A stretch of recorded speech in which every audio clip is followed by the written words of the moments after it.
মৰমৰ ছাত্ৰ ছাত্ৰীসকল, আজি আমি ইংৰাজী সাহিত্যৰ এটি বিখ্যাত কবিতা odd on a Grecian earn নামৰ কবিতাটি আলোচনা কৰিম। প্ৰথমে আমি কবিৰ বিষয়ে অলপমান জানি লওঁ আহা। জন কিটছৰ জন্ম হৈছিল 1795 চনত আৰু মৃত্যু হৈছিল 1821 চনত। তেওঁ ইংৰাজীত ৰোমান্টিক যুগৰ এজন অন্যতম শ্ৰেষ্ঠ কবি। তেওঁ অতি কম বয়সতেই সাহিত্য জগতত বিশেষ খ্যাতি লাভ কৰিছিল। তেওঁৰ কবিতাৰ প্ৰধান বৈশিষ্ট্য হৈছে সৌন্দৰ্য, প্ৰেম, প্ৰকৃতি, কল্পনা, শিল্প, মানৱীয় অনুভূতি, ক্ষণস্থায়ী জীৱন আৰু অমৰত্বৰ আকাংক্ষা। কিটছৰ কবিতাত সৌন্দৰ্যৰ প্ৰতি গভীৰ আকৰ্ষণ দেখা যায়। তেওঁৰ বিখ্যাত কবিতাসমূহৰ ভিতৰত ode to a nightingale, ode on a Grecian urn, to autumn, ode on a melancholy আদি উল্লেখযোগ্য। 1819 চন তেওঁৰ সৃষ্টিশীল জীৱনৰ এক বিশেষ গুৰুত্বপূৰ্ণ সময়। এই সময়ছোৱাতে তেওঁৰ বিখ্যাত অডসমূহ ৰচনা হয়। কিটছে জীৱনৰ অতি কম সময় পাইছিল। তেখেতৰ 1821 চনত মাত্ৰ 25 বছৰ বয়সতে তেওঁৰ মৃত্যু হৈছিল। তেওঁৰ টিউবাৰকিউলোচিছ অৰ্থাৎ যক্ষ্মা ৰোগত মৃত্যু হৈছিল। তথাপিও তেওঁৰ কবিতাই ইংৰাজী ৰোমান্টিক সাহিত্যত স্থায়ী স্থান লাভ কৰিছে। কবিতাটিৰ বেকগ্ৰাউণ্ডটো এনেধৰণৰ। Odd on a Grecian earn ৰচনা কৰা হৈছিল 1819ত আৰু ইয়াৰ পাছত 1820ত কিটছৰ কাব্য সংকলনত প্ৰকাশ পায়। কবিতাটিত 5টা ষ্টাঞ্জা আছে আৰু প্ৰতিটো ষ্টাঞ্জাত 10টাকৈ পংক্তি আছে। এই কবিতাৰ কেন্দ্ৰত আছে এখন প্ৰাচীন গ্ৰীক আৰ্ণ অৰ্থাৎ এক প্ৰকাৰৰ সজোৱা পাত্ৰ বা কলহ, যাৰ গাত বিভিন্ন মানুহ, দেৱতা, প্ৰেমিক প্ৰেমিকা, সংগীতজ্ঞ আৰু ধৰ্মীয় অনুষ্ঠানৰ দৃশ্য খোদিত হৈ আছে। কিটছে কোনো এটা নিৰ্দিষ্ট আৰ্ণৰ সম্পূৰ্ণ বৰ্ণনা কৰা নাই। প্ৰাচীন গ্ৰীক শিল্পৰ বিভিন্ন নিদৰ্শন, ব্ৰিটিছ মিউজিয়ামত দেখা গ্ৰীক স্কাল্পচাৰ আৰু তেওঁৰ বন্ধু বেঞ্জামিন হেডনৰ শিল্প সম্পৰ্কীয় আলোচনাই তেওঁৰ কল্পনাক প্ৰভাৱিত কৰিছিল। এই কবিতাটিৰ মূল চিন্তা হৈছে মানুহৰ জীৱন ক্ষণস্থায়ী, কিন্তু শিল্পৰ সৌন্দৰ্য বহু যুগলৈ জীয়াই থাকিব পাৰে। মানুহ বুঢ়া হয়, প্ৰেম সলনি হয়, মানুহৰ মৃত্যু হয়, কিন্তু আৰ্ণত অংকিত যুৱক যুৱতীসকল সদায় একে বয়সতেই, একে মুহূৰ্ততে, একে সৌন্দৰ্যতেই থাকি যায়। এইদৰে কিটছে মানুহৰ মৰ্ত্য জীৱন আৰু শিল্পৰ অমৰত্বৰ মাজৰ পাৰ্থক্য দেখুৱাইছে।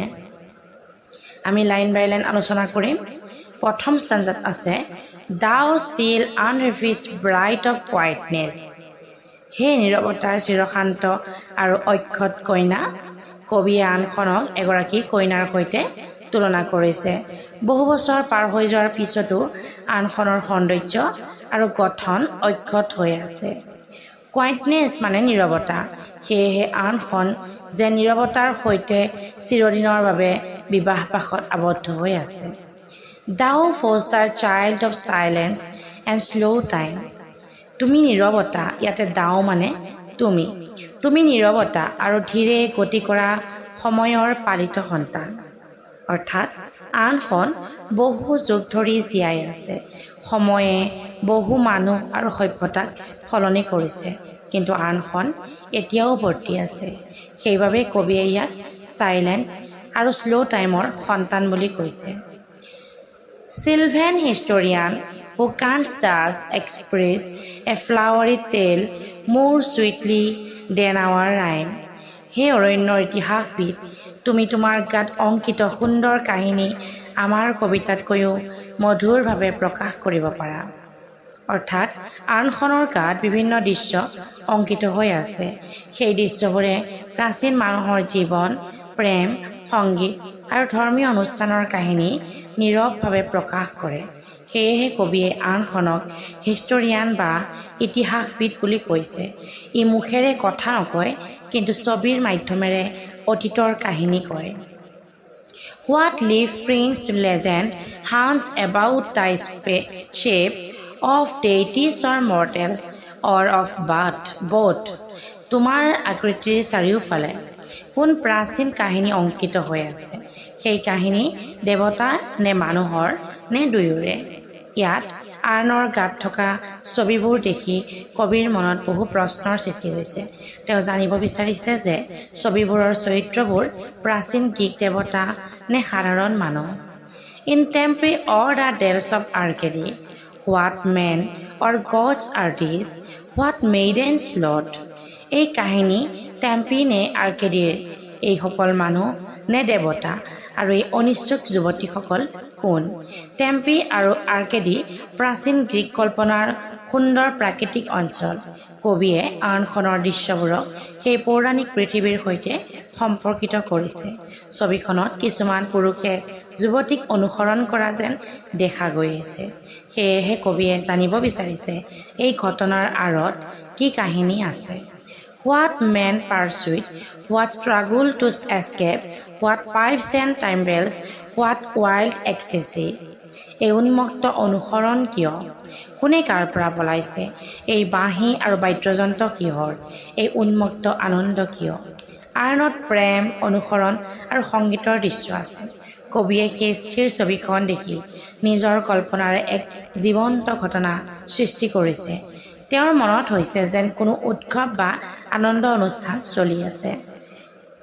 Stanza 2, heart melodies are sweet, but those unheard are sweeter. Therefore, ye soft pipes play on. শুনা সংগীত মধুৰ, কিন্তু শুনিব নোৱাৰা সংগীত আৰু অধিক মধুৰ। সেয়েহে সেই কোমল বাঁহী বজাই থাকা। বাস্তৱ সংগীত শুনিলে কিছু সময়ৰ পিছত সেই সংগীত শেষ হৈ যায়, কিন্তু আৰ্ণত অংকিত সংগীতজ্ঞৰ সুৰ কেতিয়াও শেষ নহয়। সেয়েহে কবিৰ কল্পনাত এই নুশুনা সংগীত অধিক মধুৰ আৰু চিৰস্থায়ী। Not to the sensual air, but more undared. Pipe to the spirit it is of no tone. এই সংগীত কাণেৰে শুনা নাযায়, ই আত্মাৰ বাবে নীৰৱ সুৰ। আৰ্ণৰ সংগীত বাস্তৱতে কোনো শব্দৰ সৃষ্টি নকৰে। তথাপিও ইয়াক দেখি মানুহে নিজৰ কল্পনাত সংগীত অনুভৱ কৰিব পাৰে। অৰ্থাৎ শিল্পৰ সংগীত কাণেৰে নহয়, মন আৰু কল্পনাৰে শুনা যায়। Fair yacht, beneath the trees thou canst not live thy song, nor ever can those trees be bare.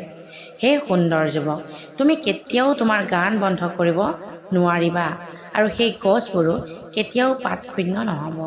বাস্তৱ জীৱনত মানুহ ভাগৰি যায় আৰু গছৰ পাত সৰি যায়, কিন্তু আৰ্ণৰ ছবিখনত যুৱকজন সদায় গান গাই থাকিব আৰু গছবোৰ সদায় সেউজীয়া হৈ থাকিব। শিল্পই সেই মুহূৰ্তটোক চিৰস্থায়ী কৰিছে। Bold lover, never, never canst thou kiss, thou winning near the goal, yet do not grieve. হে সাহসী প্ৰেমিক, তুমি কেতিয়াও তোমাৰ প্ৰেয়সীক চুমা খাব নোৱাৰিবা। যদিও তুমি তাইৰ অতি ওচৰলৈ আহিছা, তথাপিও দুখ নকৰিবা। প্ৰেমিকজন প্ৰেয়সীৰ ওচৰত আছে, কিন্তু তেওঁ কেতিয়াও তাইক চুমা খাব নোৱাৰিব, কাৰণ তেওঁ আৰ্ণখনৰ এখন স্থিৰ ছবিৰ অংশ। ইয়াত এক বৈপৰীত্য আছে, কাৰণ প্ৰেমৰ পূৰ্ণতা নাই, কিন্তু প্ৰেমৰ অন্তও নাই। She cannot fade, thou hast not thy place, forever wilt thou love and she be fair. তুমি সম্পূৰ্ণ প্ৰেমৰ সুখ নাপালেও তাইৰ সৌন্দৰ্য কেতিয়াও ম্লান নহ'ব। তুমি চিৰকাল তাইক ভাল পাবা আৰু তাই চিৰকাল সুন্দৰ হৈ থাকিব। বাস্তৱ জীৱনত সৌন্দৰ্য আৰু যৌৱন সময়ৰ লগে লগে শেষ হয়, কিন্তু আৰ্ণখনৰ যুৱতীগৰাকী সদায় সুন্দৰ হৈ থাকিব আৰু প্ৰেমিকজনো সদায় তাইক ভাল পায়েই থাকিব।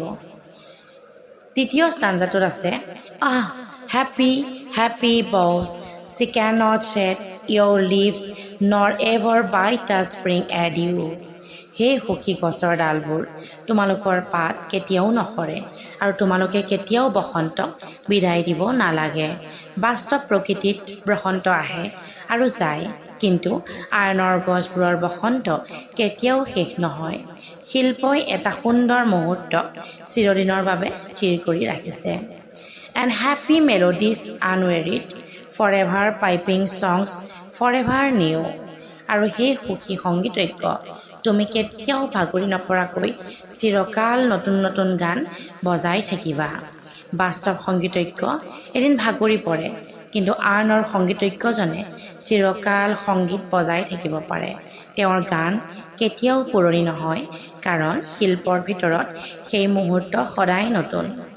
মোৰ হেপী লাভ, মোৰ happy happy love, for ever warm and still to be enjoyed. আৰু অধিক সুখী সেই প্ৰেম চিৰকাল উষ্ণ আৰু উপভোগযোগ্য হৈ থাকিব। বাস্তৱ প্ৰেম সময়ৰ লগে লগে সলনি হ'ব পাৰে, কিন্তু আৰ্ণৰ প্ৰেমিক প্ৰেমিকাৰ প্ৰেম কেতিয়াও শেষ নহয়। তেওঁলোকৰ প্ৰেম সদায় একেই উষ্ণতা আৰু আকাংক্ষাৰে ভৰি থাকে।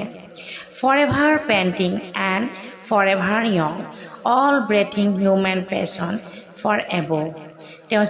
তেওঁলোক চিৰকাল প্ৰেমৰ আকাংক্ষাৰে ব্যাকুল আৰু চিৰকাল যুৱক হৈ থাকিব।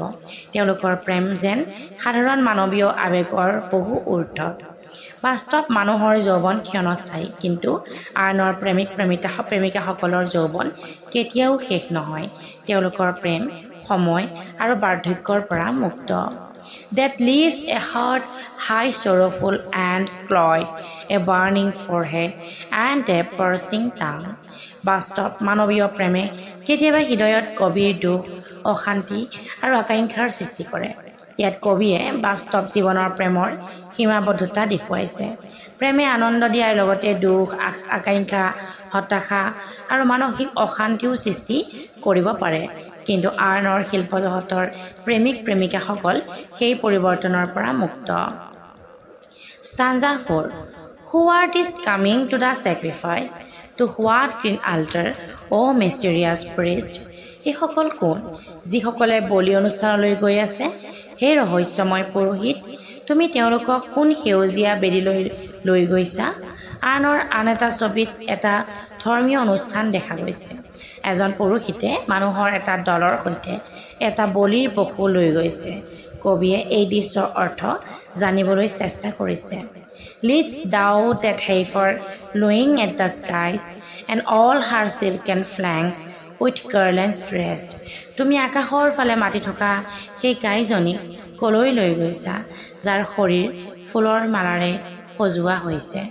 ইয়াত ধৰ্মীয় বলি অনুষ্ঠানৰ এটা দৃশ্য অংকিত হৈছে।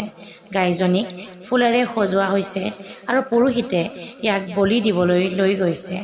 কবিয়ে ছবিখনৰ প্ৰতিটো সূক্ষ্ম দৃশ্য মনোযোগেৰে লক্ষ্য কৰিছে। What little town by river or seashore or mountain built with peaceful citadel?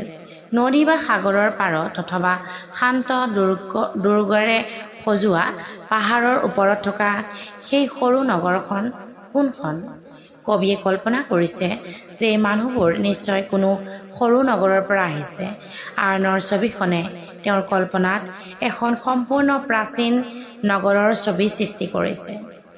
Is emptied of this folk, this pious mourn, and little town, thy streets for evermore?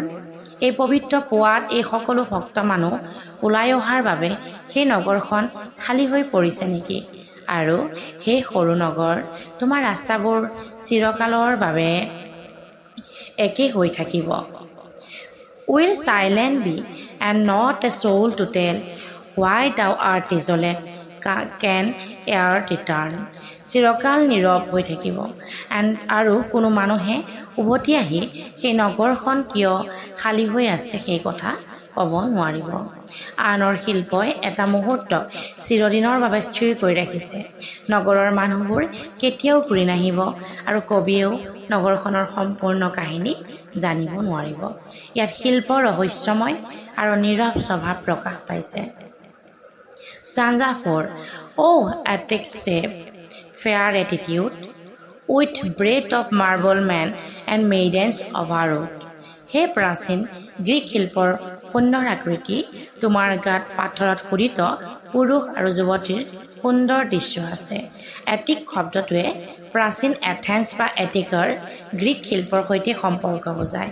আৰ্ণখনৰ গাত পুৰুষ আৰু যুৱতীৰ বিভিন্ন দৃশ্য অংকিত হৈ আছে। কবিয়ে ইয়াৰ শিল্প সৌন্দৰ্যৰ প্ৰশংসা কৰিছে। With forest branches and a trodden weight, thou silent form, those tears us out of thought. তোমাৰ গাত অৰণ্যৰ ডাল পাত আৰু পদদলিত ঘাঁহৰ দৃশ্যও আছে। সেই নীৰৱ শিল্পৰূপ তুমি আমাক সাধাৰণ চিন্তাৰ সীমাৰ বাহিৰলৈ লৈ যোৱা। অৰ্থাৎ আনখনৰ ছবিবোৰ ইমান জীৱন্ত যে কবিৰ কল্পনাত সম্পূৰ্ণ এটা প্ৰাকৃতিক পৰিৱেশ সৃষ্টি হয়। আনখনে কথা নকয়, কিন্তু ইয়াক দেখি মানুহে জীৱন, সময়, প্ৰেম আৰু মৃত্যুৰ বিষয়ে গভীৰভাৱে চিন্তা কৰিবলৈ বাধ্য হয়। এজ ডট এটাৰ্নিটি কোল্ড পেষ্টৰেল, তুমি যেন অনন্তকালৰ দৰে সেই শীতল অথচ সুন্দৰ গ্ৰাম্য শিল্প।